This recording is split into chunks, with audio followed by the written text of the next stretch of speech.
you to explain the conspiracy theory behind this piece here. Yeah, okay, so the fountain, I see the fountain as a symbol.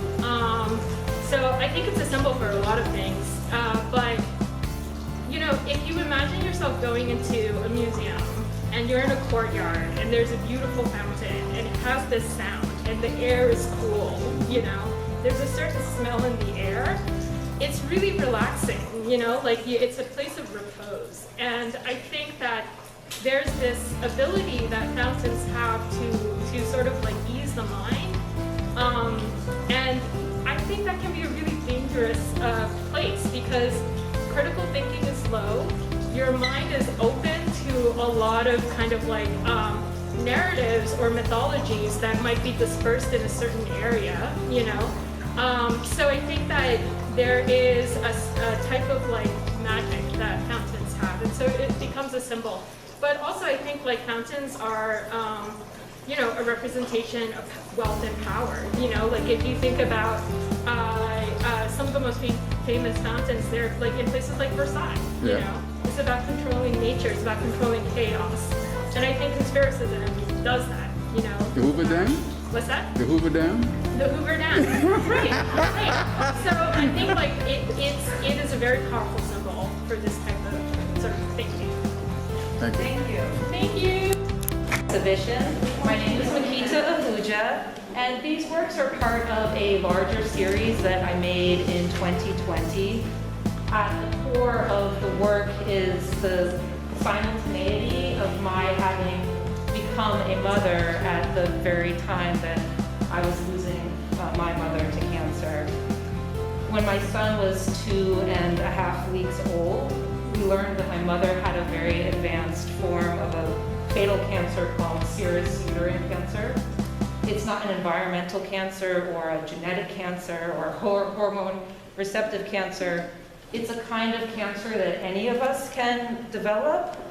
It's that same mechanism that allows for growth, for healing, the foundational process of cell division that can become exaggerated, and that's what happened to my mom. I find something perversely beautiful. 13. So the work that you're seeing here today is kind of an exploration of my desire to combine elements from my painting and printmaking practice together. Specifically, I've been thinking about the traditional printmaking matrix not only as a production tool, but also as an art object. The work that I'm contributing to the exhibition is called Carving Out Time. I like to describe it as a portrait of my day. So I wanted to show kind of a time lapse of a look into my day as a mother and practicing artist from like the beginning of the day to the very end of the day. So I consider this as one work divided into 5 different sections. So you kind of have to have like a whole experience. So I just kind of walk you through each of the scenes, as I like to call them. Some other things that I want to know is that this is an opportunity for me to pay homage to a lot of my art heroes, so people who have influenced my practice at various stages in my career, and so I'll kind of point some of those people out as we go through the scenes. So originally the work was designed to kind of be displayed in a row, kind of like a film strip. But when I saw the space, I didn't want to compromise my idea, but instead I kind of shifted to containing each of the scenes separately so that they can be displayed either individually or kind of all in a row. So we start over here. This scene is called Morning. So it shows kind of the start of my day, me being rudely awakened by these really cute people. My son's Ade, who is 7, who's right here jumping on the bed, and Theo, who is 5, also my husband Harrison, who's an artist.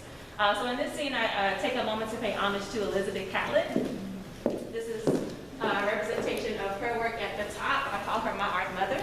So I kind of model my practice as a printmaker after her, not only because of the technical mastery of her work, but also how she depicts Black women. With Terrell Gibbs, right? Yes, Terrell Gibbs. From Baltimore. Born and raised, absolutely. Talk to us about this painting.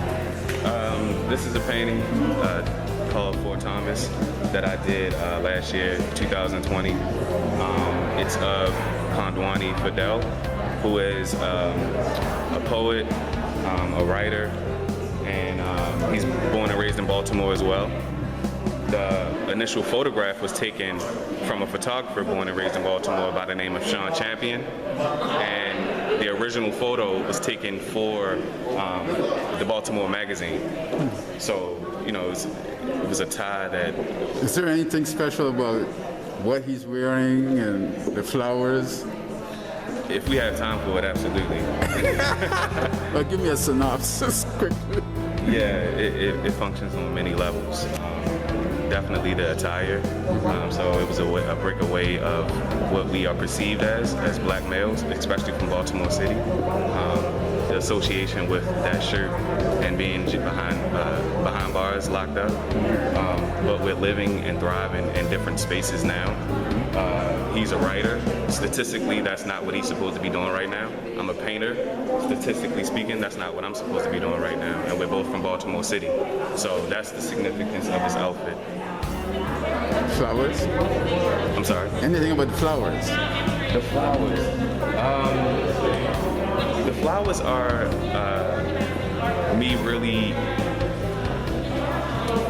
getting interested in being inspired by the Impressionists that came before me, such as Monet, Manet, and really getting into what it was that they were interested in doing. Showing the perception of something and not making it the reality of something. Because obviously perception is reality, you know what I mean? So playing along with that idea, but in particular, the relationship between the flowers that's on his head and the flowers that are in the background. It's just bringing the painting into its one existence, if that makes sense. So there is a message here for people in Baltimore today. Absolutely. What would that be? Using yourself as an example. Yeah, absolutely. That message would be true to yourself. It's that simple. Be true to who you are. Well, some people don't want to do anything different, but you did. But I wasn't being true to myself. When I started being true to myself, this is what I started to do. So you knew you wanted to be an artist?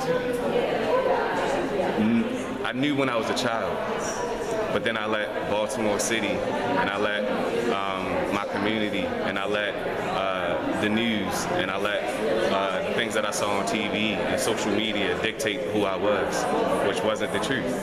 So if you live in your truth, this may not be your form of truth, but your form of truth will set you free. Thank you very much. Thank you.